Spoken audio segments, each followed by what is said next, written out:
The next speaker is the Honourable Breitenbach.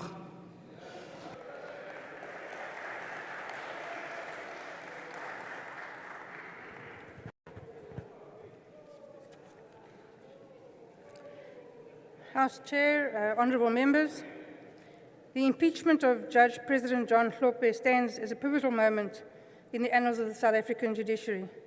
It requires us to delve into the intricate layers surrounding the impeachment proceedings, examining the allegations and the legal framework, and the broader implications for judicial integrity and accountability. Judge Hlophe, a prominent figure within the South African legal sphere, served as Judge President of the Western Cape Division of the High Court. His career was not devoid of controversy, both personal and professional, but it was the allegations of egregious misconduct that sparked this impeachment process. Hlophe had it all going for him. Exceptionally well educated, clearly extremely intelligent, he had all the makings of a stellar judicial career. When appointed by President Mandela, he was the youngest judge to be appointed to the bench. Yet he was tripped up by the lack of that most essential component of any judge, integrity. Hlophe has demonstrated amply that he possesses no shred of integrity. And for that reason, he will become the first judge to be impeached since the dawn of democracy. The allegations against Hlophe revolve around seriously improper conduct related to several high-profile cases. He has been found to have improperly attempted to influence Constitutional Court justices in matters involving the corruption charges against then-President Jacob Zuma. This interference raised serious concerns about the impartiality and independence of the judiciary as a whole. This process, initiated by the DA in 2008 against Judge President Hlophe, was protracted and complex. It involved extensive investigations, hearings, and deliberations by the Judicial Service Commission. Political interference, legal technicalities, and public scrutiny complicated the proceedings. Civil society was forced to join the fray, there being a perceived distinct lack of appetite to deal with Hlophe and his nefarious activities. It is a great indication of our Constitution and the rule of law that we have finally reached this point, albeit very belatedly. The impeachment of Hlophe, or any judge, has profound implications for judicial integrity in South Africa. It underscores the importance of upholding the highest ethical standards amongst judicial officers. It also sends a clear message that no one, regardless of their position or influence, is above the law. Moreover, it reaffirms the principle of judicial independence as the cornerstone of democracy and boldly underlines the principle of the rule of law. This debate highlights the need for robust mechanisms to address allegations of judicial misconduct promptly and effectively. It also emphasizes the importance of transparency and accountability in the judiciary. Furthermore, it underscores the role of public trust and confidence in the legitimacy of judicial institutions. The impeachment of Hlophe represents a critical moment in our legal history. It symbolizes the country's commitment to upholding the rule of law and preserving the integrity of its judiciary. Moving forward, it is imperative to learn from this experience and strengthen the mechanisms for safeguarding judicial integrity in South Africa. Hlophe tried a final roll of the litigious dice by attempting to interdict the impeachment vote in Parliament today. He was always fighting a losing battle. But in doing so, he has underscored the fact that he cares nothing at all for the judiciary, its image, nor its integrity. He has again placed his own narrow personal interests above those of the South African people. He has demonstrated again that he is wholly unsuitable to be a judge. The doctrine of the separation of powers is an integral part of South Africa's constitutional setup. It means that we, the members of the National Assembly, cannot second-guess the JSC's legally binding decision that Hlophe stands to be impeached. It is the function of the JSC to decide on gross misconduct on Hlophe's part, and it has done so. The role of the National Assembly is confined to voting on whether to call upon the President to remove Hlophe from office. This conclusion is the only legally viable interpretation of the wording of Section 177 of the Constitution. Hlophe is hoisted by his own petard. He deserves no sympathy in the vote now before this House. He has done great damage to the administration of justice, especially in his own division, and his antics have undermined the rule of law. He has tainted the image of the entire bench, and it will take a long time to eradicate the odour of his antics. All parliamentarians who have read the Zondo Commission's report should today know where their solemn duty to uphold the rule of law lies. We urge all members to support the recommendations of the committee. I thank you. The next speaker is the Honourable Kwebane.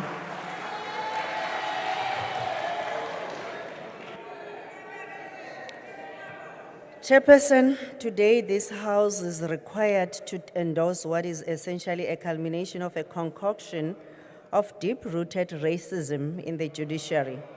The political vindictiveness of the ruling elite and the failure of the post-1994 establishment to create conditions for black men and women to prosper in legal profession.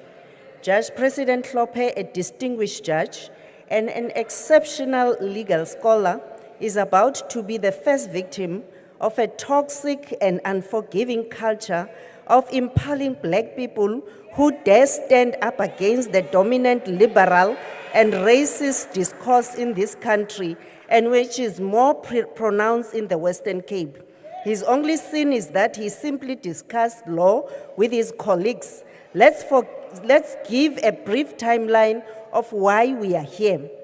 30 May 2008, 11 justices of the Constitutional Court lodged a complaint with the JSC against Hlophe, alleging that during the discussion with Justices Nkabinde and Jafta, both of the Constitutional Court improperly attempted to influence the Constitutional Court. 30 June 2008, Judge Hlophe expressed concerns about political motives and inappropriate pressure when Justice Nkabinde and Jafta declined to bring a complaint against him. July 2008, Hlophe filed a High Court application alleging unconstitutional conduct by the justices of the Constitutional Court. The application claimed infringement of his rights to human dignity, privacy, fair hearing, equality, and access to courts. September 2008, court ruled that some of Hlophe's rights were limited and were limitedly violated. However, in 2009 March, the Supreme Court of Appeal reversed the High Court's finding rights of infringement of his rights. Subsequently, in August 2009, the subcommittee of JSC found no sufficient evidence for gross misconduct against Hlophe. Despite this, August 2009, the Judicial Service Commission issued a rebuke and a caution. So that's the first time he was not found guilty of any gross misconduct.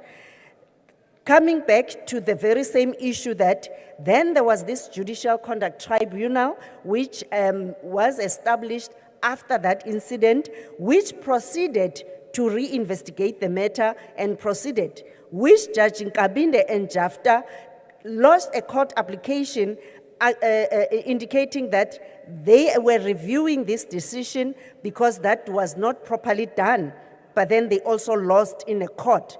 Then finally this matter was heard before the tribunal, and the fact of the matter is that Judge Hlophe raised this matter and even brought during the hearing an expert witness who testified ngesizulu asho ukuthi lokakushilo kwakukuthi bayasebenzisana namanye amajaji, and indeed the corrections were made to the statements during that particular hearing. Consequently, Judge Hlophe also contended that the JCT and JSC exceeded their powers in the exercise of their powers, and they acted beyond their powers. So he further holds that the National Assembly should have engaged the JSC's finding beyond simply just accepting it, because we remember that even the Premier of the Western Cape, Judge Wind, also was one of the culprits. There was a lot of political interference and even the jealousy and the treatment which Hlophe received from his counterparts. We reject this selling out of our liberation ideas. We reject the abuse of Judge Hlophe and deem all of this unconstitutional behavior.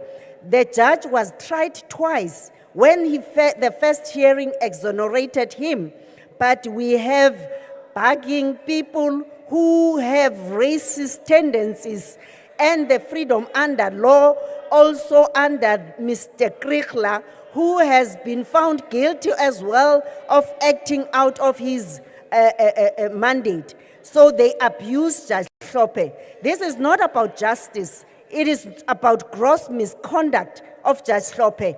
in the main about whites flexing their power over their puppets in government to punish Hlophe, Tumbeza, Bantu BaKwaZulu-Natal, Ndeni wakaHlophe, wakwaTumbeza.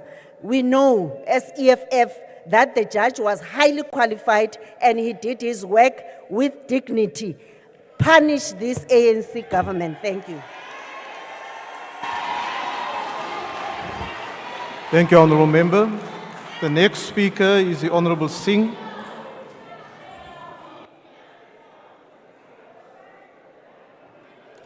Thank you very much, Honourable Chairperson. I've learned over many years as a father, grandfather, politician, and person serving on a number of committees that facts must speak for themselves, irrespective of race, color, creed, or religion when considering any matter. And in this case, after having read the reports and gone through the facts, there is no doubt that the conjecture that we just heard from the previous speaker cannot trump the facts. The judiciary, Honourable Chairperson, plays a vital role in upholding and adjudicating the law and ensuring justice. Therefore, it is crucial that judges exemplify good conduct, both professionally and privately. Any failure to do so can erode public trust and confidence in the rule of law, which is essential for maintaining the integrity of the legal system. Judges are the final arbiters of justice, and any indication of impropriety can undermine the credibility of their decisions and negatively impact public trust. Therefore, judges must demonstrate integrity and adhere to ethical standards to uphold this rule of law. When judges exhibit integrity, they are viewed as honest, ethical, and reliable, which enhances public confidence in the fairness and impartiality of the legal process. Currently, Honourable Chairperson, this House will be considering two matters that involve the removal from office of two judges. This is being done, as we've heard, under Section 1771B of the Constitution and is based on allegations of gross misconduct. One of the concerns that we have is the IFP is the delays that it takes, the long delays that it takes before this matter is finally considered. In the matter of Judge Hlophe, the first complaint was lodged in 2008, and it's 16 years later that we are considering this matter. However, we all know that the law must take its course, and there are provisions for appeal mechanisms, which the Honourable Judge has used. Honourable Chairperson, I serve, and I've been serving on the Judicial Services Commission now for 15 years. This is my 15th year. And sometimes people misconstrue the JSC, which is the one that some of us politicians serve on behalf of Parliament, and what is called the small JSC, which excludes us members of Parliament when matters of judicial conduct, allegations of misconduct are considered. It was the small JSC that considered this matter, because we cannot be referees and players at the same time. And then this matter, as we heard, also went to the Judicial Conduct Tribunal, where the JCT found that Judge Hlophe's conduct threatened and interfered with the independence, impartiality, dignity, and effectiveness of the Constitutional Court.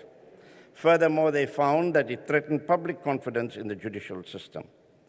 We want to agree that Judge Hlophe is a renowned judge. He's really a jurist of note that has been a person where many, many young black jurists have followed his career path. It is unfortunate that we have to come to the stage where it will be the first time in the history of this Parliament and at the end of the 6th Parliament that a judge has to be removed from office. We had another impeachment not so long ago, but that was another matter. So, Honourable Chairperson, the IFP will support the recommendations contained in this report. Thank you very much. Thank you, Honourable Member.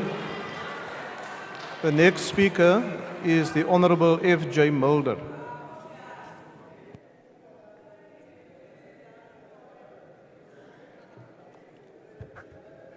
Thank you, Honourable House Chair. If Judge President Hlophe is removed today, history will be made for all the wrong reasons. But it will show in the end that South Africa's constitution, while tested to the limits by the likes of former President Zuma and Judge President Hlophe, has held fast, but not without being scarred and bruised. This is a moment of truth not only for South Africa's commitment to the rule of law, but also in understanding the political theatre that has plagued the country's judiciary for almost 2 decades. House Chair, in April 2021, 17 years after Oasis and 13 years after Hlophe's attempt in 2008 to influence constitutional judges seized with President Zuma's corruption probe matter, the Judicial Service Council Tribunal added a footnote for the history books of South Africa. Judge President Hlophe, while consistently paying lip service to and apparently embracing the values of the Bill of Rights and the Constitution, has from the word get-go publicly behaved in a manner contrary to his declarations of fidelity to the rule of law or even common human decency.